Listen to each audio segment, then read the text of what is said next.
Hello students, welcome to today's NEET biology class.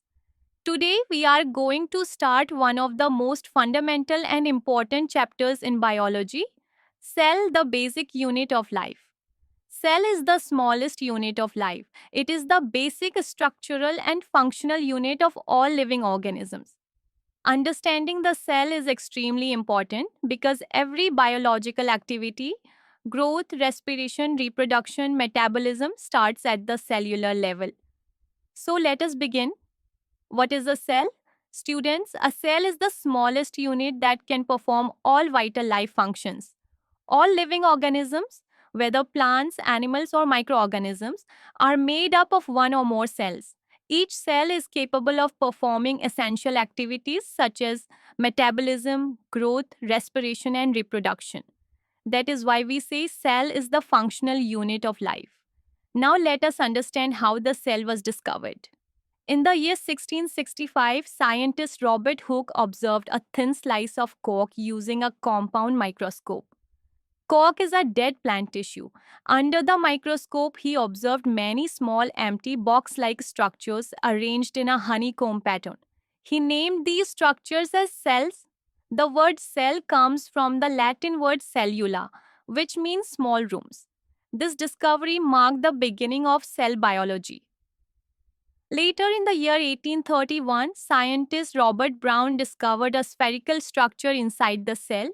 He named it the nucleus. The nucleus contains genetic material and controls all the activities of the cell. Therefore, the nucleus is called the control center of the cell. Now, let us understand cell theory. Cell theory was proposed by two scientists. Matthias Schleiden stated that all plants are composed of cells. Theodor Schwann stated that all animals are also composed of cells. Later, Rudolf Virchow added an important concept. He stated omnis cellula et cellula, which means new cells arise only from pre-existing cells. According to modern cell theory, first, all living organisms are made up of cells. Second, new cells arise from pre-existing cells by cell division. Third, cells are fundamentally similar in chemical composition. Fourth, all metabolic activities of life occur inside cells. These principles form the foundation of modern biology. Students, protoplasm is the living substance of the cell. It includes cytoplasm and nucleus. All vital activities such as metabolism, growth, and movement occur in the protoplasm. Hence, protoplasm is called the physical basis of life. There are some exceptions to cell theory. Viruses do not have a cellular structure. They show life only inside a host cell. So, viruses are called living chemicals. Some organisms like Vaucaria and Rhizopus are multinucleate, but not multicellular. Cell size varies greatly among organisms. The smallest cells are bacteria, about 0.2 micrometers. The largest cell is the ostrich egg. The largest unicellular organism is Acetabularia. Human red blood cells are about 7 micrometers in diameter. Cell shape depends on its function.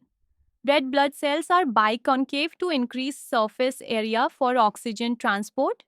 Nerve cells are long and elongated to transmit nerve impulses over long distances. Amoeba has an irregular shape for movement and feeding. Organisms may be unicellular or multicellular. Unicellular organisms like amoeba perform all life activities within a single cell. Multicellular organisms like humans have trillions of cells. In humans, cell division, differentiation, and coordination work together to maintain life. Students, the cell is the basic structural and functional unit of life. Life exists because of cells. Understanding the cell helps us understand tissues, organs, and entire organisms. This chapter forms the foundation for all upcoming NEET biology topics. Thank you, and let us continue our journey into the world of cells.